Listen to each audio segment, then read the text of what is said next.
Halo, salam pada saudara semua, teman-teman yang ada di House for All Nations Calgary. Apa kabar? Salam dan damai sejahtera buat saudara semua. Saya senang sekali punya kesempatan melayani saudara pada hari ini. Di hari yang sangat istimewa pada saat kita merayakan hari pencurahan daripada Roh Kudus. Itu juga yang menyebabkan saya akan membagikan apa yang Tuhan taruh di hati saya. Sebelumnya, salam kepada Pastor Eri dan keluarga dan semua saudara yang menjadi tim inti daripada penggemalan di House for All Nations. Firman Tuhan yang saya ingin bagikan pada saudara hari ini, terutama pada saat kita merayakan Hari Raya Pentakosta. Saya beri judul The Outpouring of the Holy Spirit.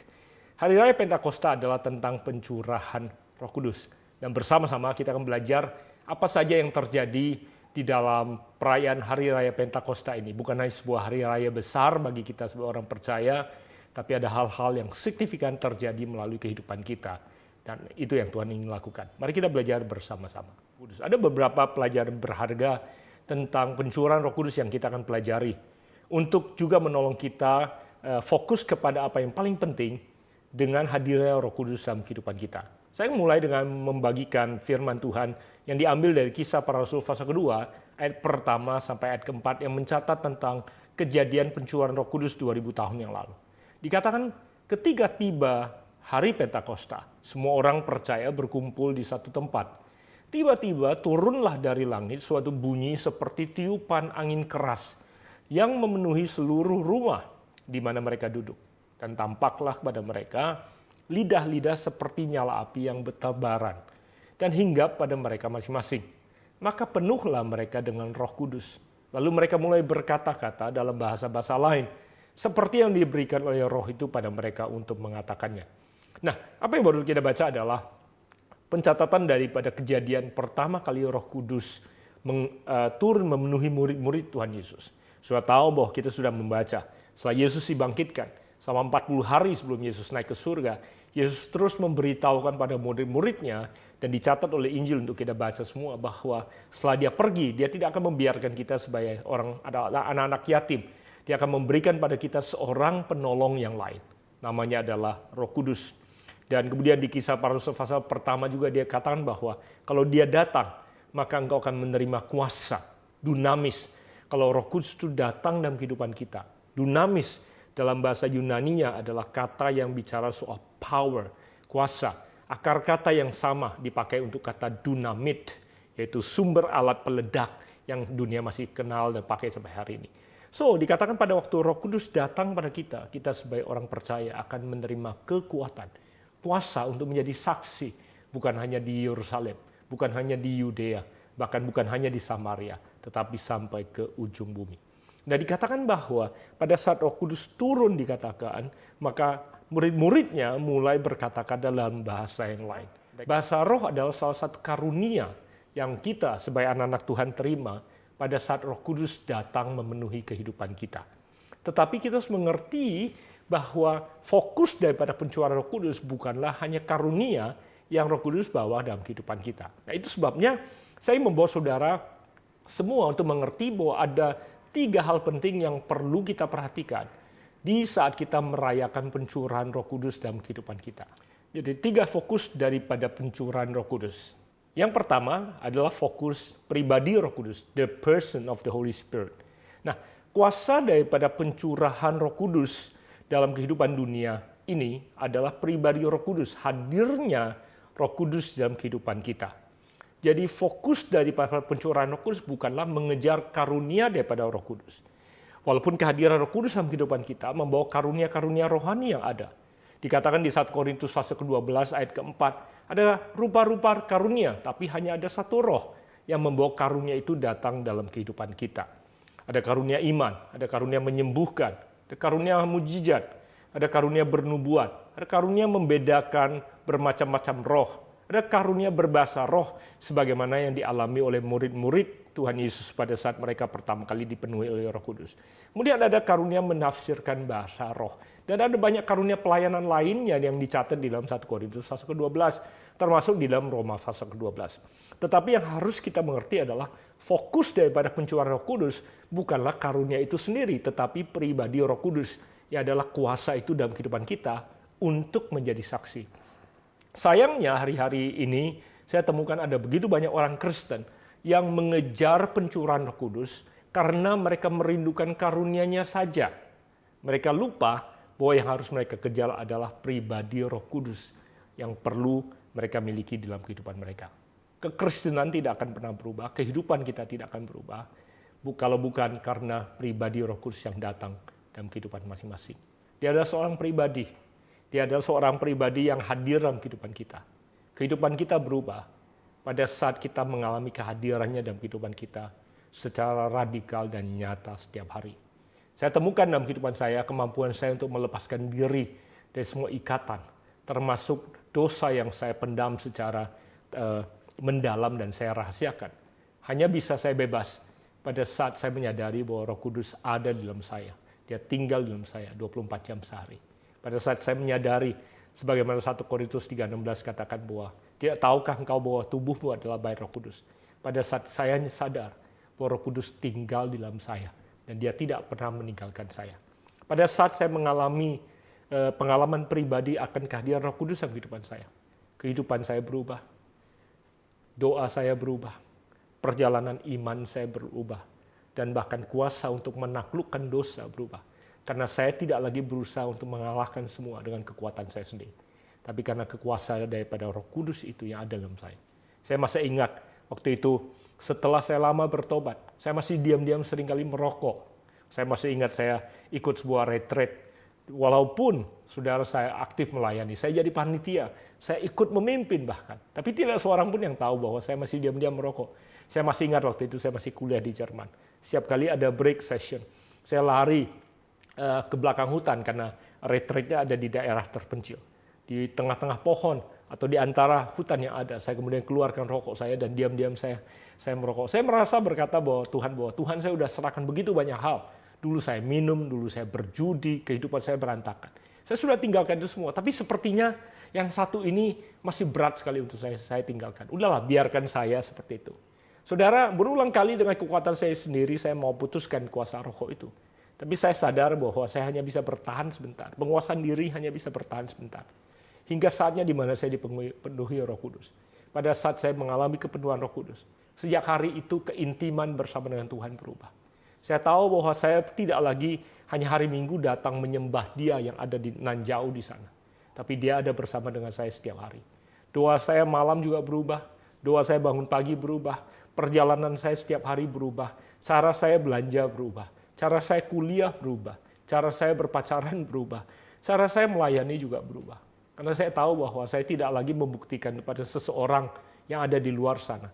Tapi saya sedang berjalan dengan seseorang yang ada di dalam sini. Saudara, apabila sudah mengalami pewahyuan seperti ini, sudah mengalami kepenuhan Roh Kudus seperti ini dalam kehidupan saudara, saya yakin kekristenan saudara tidak akan pernah sama lagi. Akan lebih mudah untuk saudara menaklukkan apa yang selama ini membelenggu kehidupan saudara. Jadi fokus yang pertama adalah to the person of the Holy Spirit. Pertanyaan saya pada saudara adalah, apakah saudara masih fokus kepada the person of the Holy Spirit in your life? Atau selama ini kekristenan saudara menjadi agamawi? Saudara hanya merasa bicara pada dia waktu saudara mau makan saja. Atau pada saat saudara melakukan aktivitas agamawi saja. Atau kehadiran dia dalam kehidupan saudara begitu nyata, 24 jam sehari. Saudara bisa mulai meresponi dia saat ini juga. Sejak kapankah dia datang dalam kehidupan saudara? Kepenuhan Roh Kudus adalah pengalaman pertama saudara pada saat Roh Kudus memanifestasikan dirinya kepada saudara di dalam diri saudara. Tetapi sebenarnya pada saat kita menerima dia menjadi Tuhan dan Juru Selamat kita, pada saat kita mengaku dengan mulut dan percaya dalam hati bahwa Yesus adalah Tuhan dan mengundang dia menjadi Tuhan dan Juru Selamat kita, sebenarnya detik itu juga sekarang Roh Kudus sudah ada di dalam hati dan kehidupan kita. Hanya saja kepenuhan Roh Kudus, pencurahan Roh Kudus atau yang kita sebut sebagai baptisan Roh Kudus adalah pengalaman pertama di mana Roh Kudus secara totalitas mengambil alih keberadaan kita. Itu sebabnya kadang-kala ada orang yang rebah mengalami kehilangan keseimbangan. Kan selama ini yang mengendalikan keseimbangan kita adalah otak kecil kita. Ya, pada saat dia ambil alih, dia menunjukkan pada kita bahwa hey, yang sedang mengendalikan keseimbanganmu bukanlah otakmu, tapi aku yang ada di dalam kau. Demikian juga pada saat dia mengambil alih lidah kita. Dia mengambil alih tubuh kita. Pada saat saya pertama kali mengalami kepenuhan Roh Kudus, pada saat saya mengalaminya, saya tidak bisa kendalikan tangan saya tidak bisa kendalikan tubuh saya Saya digoncangkan oleh kuasa itu dalam diri saya. Sedemikian rupa, saya lupa persisnya berapa lama, pasti lebih daripada 30 menit. Badan saya digoncangkan oleh sebuah kuasa yang sangat amat dahsyat. Yang mana tidak mungkin dengan kekuatan otot saya sendiri, saya bisa menggerakkan tubuh saya sedahsyat itu dan selama itu. Roh Kudus lakukan itu hanya sekedar untuk memberitahukan pada saya bahwa Dia, the dunamis, the power resides within me, ada di dalam saya. Setiap kali kita takut, kekuatan untuk menaklukkan takut datang dari Dia yang meyakinkan kita bahwa Dia ada di pihak kita dan Dia ada di dalam kita. Nah, sekali lagi, kalau sudah pernah menerima Dia menjadi Tuhan dan Juru Selamatmu, ini adalah saat yang tepat untuk engkau responi Dia kembali. Apabila engkau belum pernah mengalami Dia memanifestasikan dirinya ke dalam keberadaan saudara, dalam kehidupan saudara, saudara juga bisa berkata pada Dia saat ini juga, take over, ambil alih keberadaanku, kehidupanku. Aku tidak akan takut, dan aku ingin mengalami Kau, pribadi Roh Kudus yang ada di dalam aku. Apabila saudara membuka diri seperti ini, apapun juga yang Dia lakukan, manifestasi apapun juga bentuknya yang Dia lakukan, karunia apapun yang Dia bawa, itu bukan lagi tujuan utama. Karena tujuan utama saudara adalah pribadi Roh Kudus yang ada dalam kehidupan saudara. Dia akan menjadi penasihat saudara. Dia akan menjadi penghibur saudara.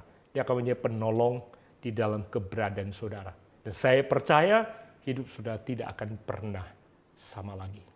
Fokus yang pertama adalah the person, pribadi Roh Kudus. Nah, fokus yang kedua yang kita akan pelajari adalah the church. The church, gereja Tuhan.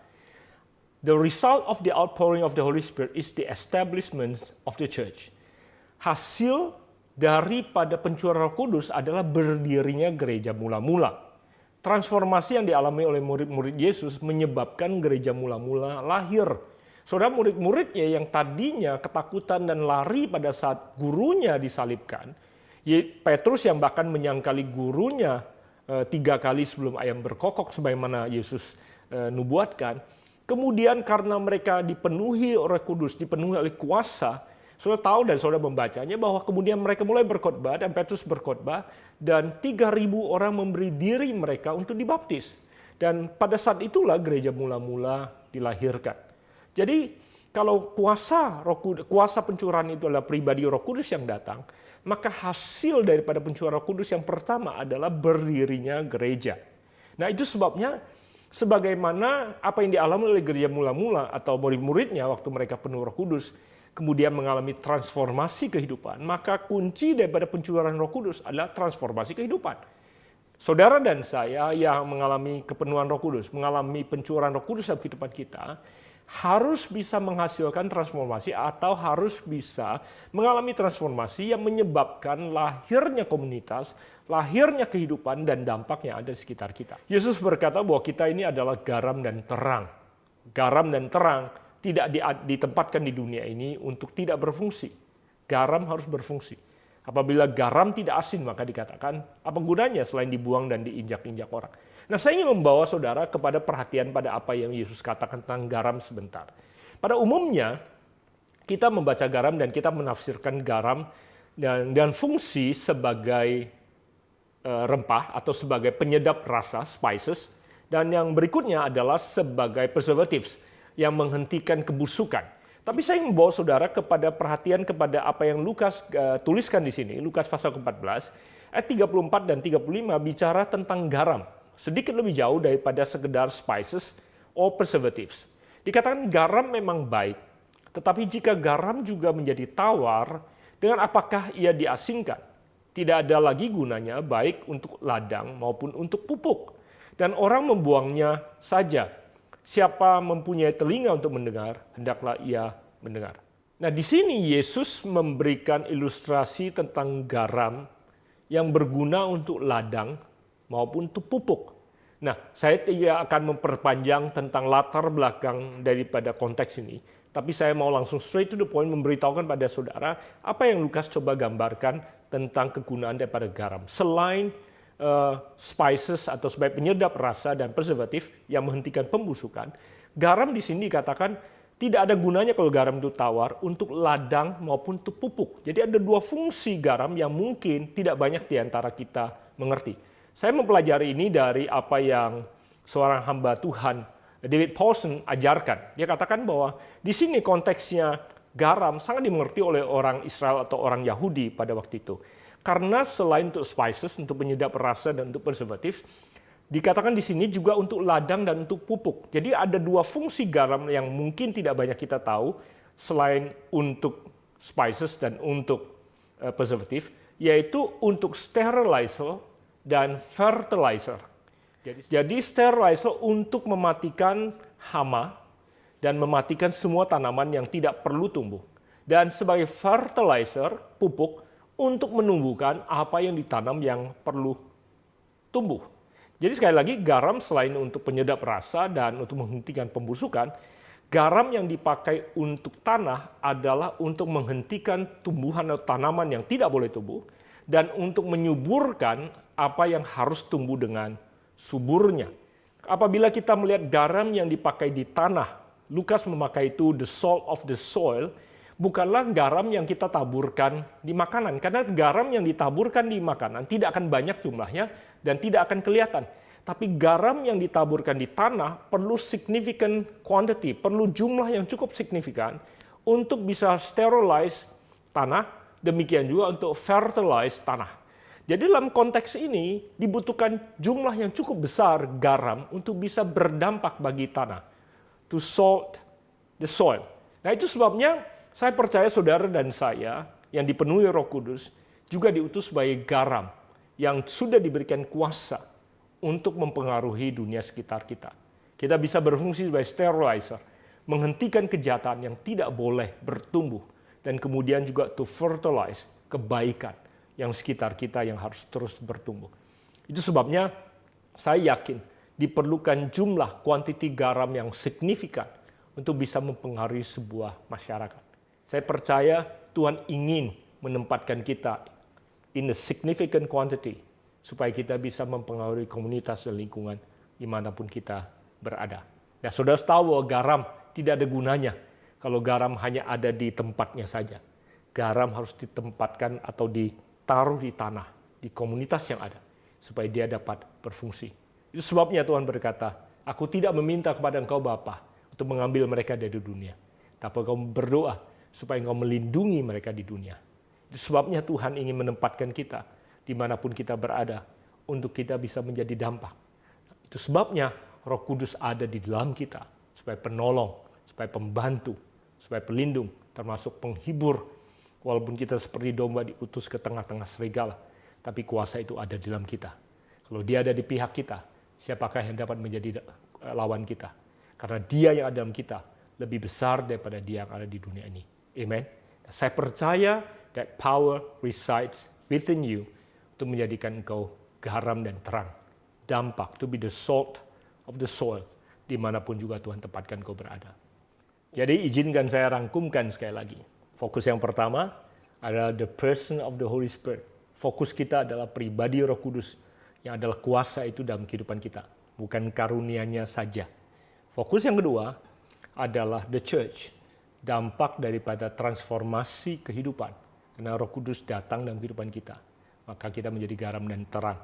Gereja mula-mula berdiri karena hadirnya Roh Kudus dalam kehidupan murid-muridnya dan kehidupan kita di dunia ini.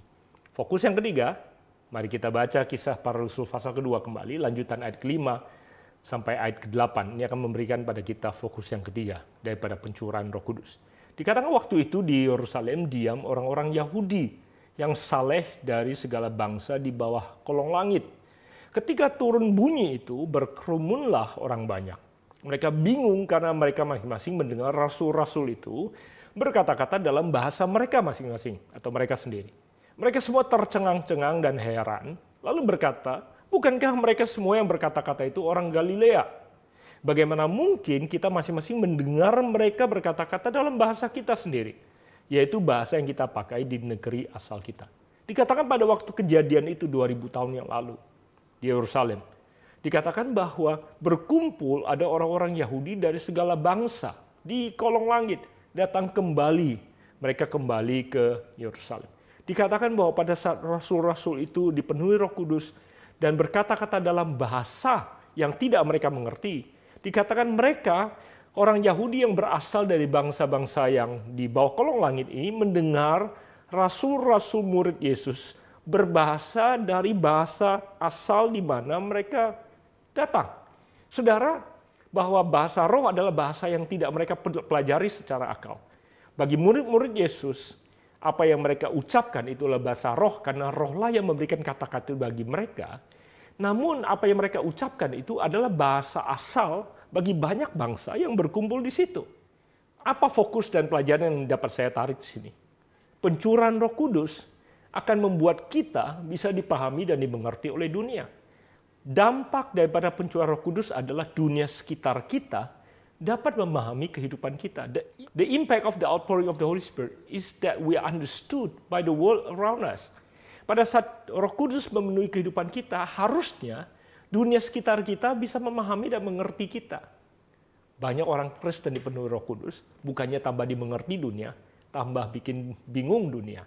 Nah, saya yakin di gereja saudara tidak ada hal seperti itu. Tapi di mana-mana saya seringkali lihat kehidupan orang Kristen yang bilang dia penuh dengan Roh Kudus, berbahasa lidah, mempraktikkan karunia-karunia, tapi perbuatan dan kehidupan mereka bukannya memberi jawaban dan membuat dunia bisa menemukan pelita dan jalan bagi hidup mereka, tapi malah memberikan pertanyaan dalam kehidupan mereka. Mereka bukan hanya memberikan kesaksian, tapi membuat dunia kemudian tercengang dan bertanya-tanya, kok bisa orang Kristen hidup seperti itu?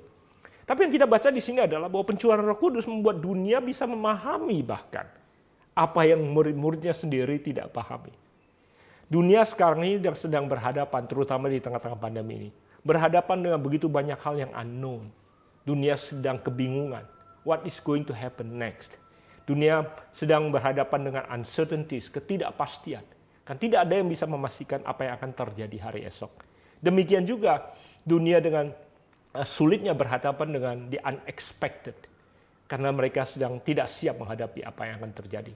So unknown, uncertain, unexpected sedang dihadapi oleh dunia. Tapi tahukah saudara bahwa pada saat Yesus menceritakan tentang kehadiran Roh Kudus, dia berkata, dia akan memberitahukan pada engkau hal-hal yang akan datang. Dalam Yohanes pasal ke-16 ayat 13, Yesus berkata seperti ini. Apabila ia datang, yaitu roh kebenaran, ia akan memimpin kamu ke dalam seluruh kebenaran. Sebab ia tidak akan berkata-kata dari dirinya sendiri. Tetapi segala sesuatu yang didengarnya itulah yang akan dikatakannya. Dan ia akan memberitakan kepadamu hal-hal yang akan datang.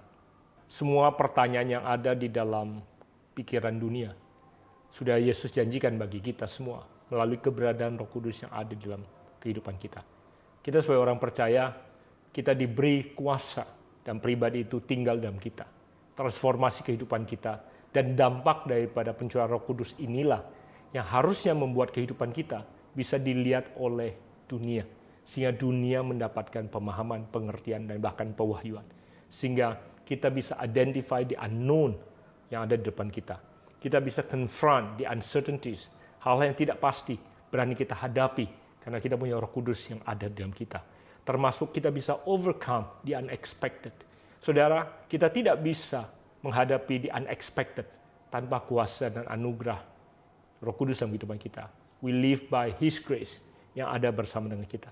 Tapi saya percaya bersama dengan Roh Kudus yang tinggal dalam kita, kita bisa menghadapi semua ketidakpastian, semua hal yang belum kita ketahui, termasuk hal-hal yang kita tidak harapkan. So, don't you be afraid of the unknown, of the uncertain, and unexpected. Karena Roh Kudus ada di dalam kita semua. Nah, pada saat kita berani menghidupi kehidupan yang terbuka dengan Roh Kudus, intim dengan Dia, berjalan dengan Dia setiap hari, saya percaya perjalanan kita tidak akan agamawi. Perjalanan kita semakin hari akan semakin dalam bersama dengan Dia.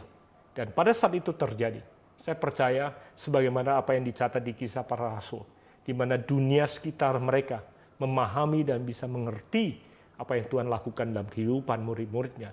Demikian juga dunia sekitar kita akan bisa mengerti dan melihat apa yang Tuhan kerjakan dalam kehidupan kita. Pada saat itulah kita menjadi kesaksian, kita menjadi sumber inspirasi, kita menjadi jawaban bagi dunia.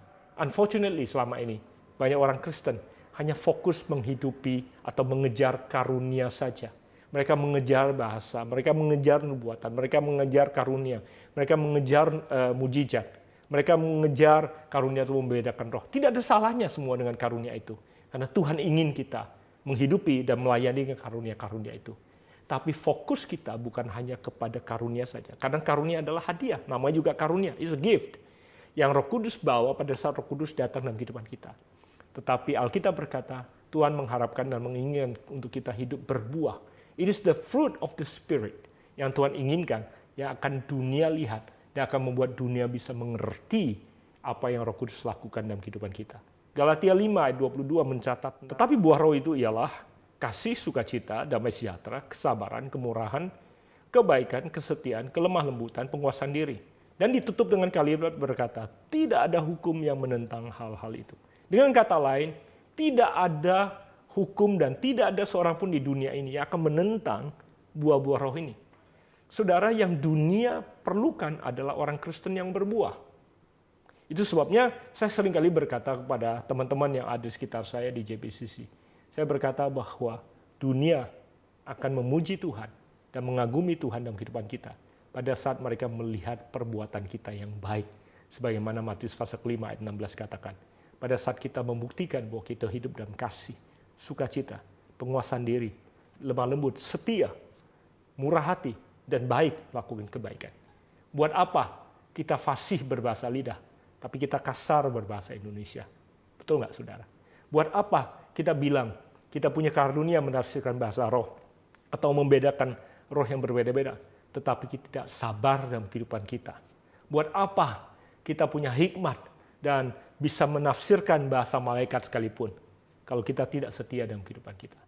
Saudara, fokus yang ketiga ini bicara soal dampak kehidupan kita bagi dunia sekitar kita.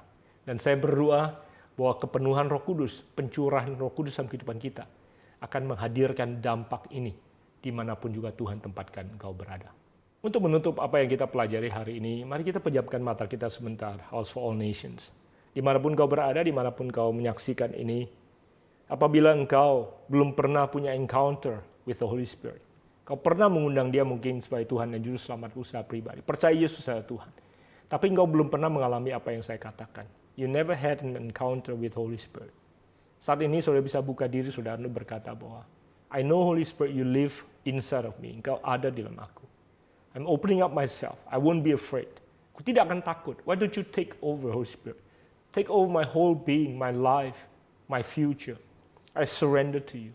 Jangan takut untuk serahkan diri saudara kepada dia. Izinkan dia ambil alih. Let him show up in your life. Dia bisa show up dengan bahasa yang baru. Dia bisa mengambil alih keseimbangan saudara. Dia bisa mengambil alih tubuh saudara. Whatever he needs to do, just to show you that he is there inside of you. And he will never leave you or forsake you. Buat saudara yang pernah mengalaminya, tapi sudah lama tidak mengalami zaman dan lawatan Roh Kudus. Saat ini juga saudara bisa berkata pada dia, segarkan aku kembali. Refresh me, Holy Spirit. Touch me new today. I need you. I miss you. Saat ini mulai bicara pada dia. Dia tidak pernah meninggalkan saudara. Kalau saudara merasa jauh daripada dia, biasanya membuat engkau merasa jauh adalah rasa bersalah atau rasa malu. Guilt and shame yang membuat saudara jauh daripada Tuhan. Walaupun dia ada di situ, dia tidak pernah meninggalkan engkau.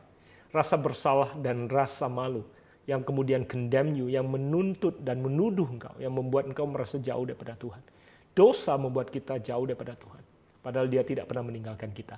Alkitab berkata, sekali dia datang, dia tidak akan pernah meninggalkan saudara dan saya.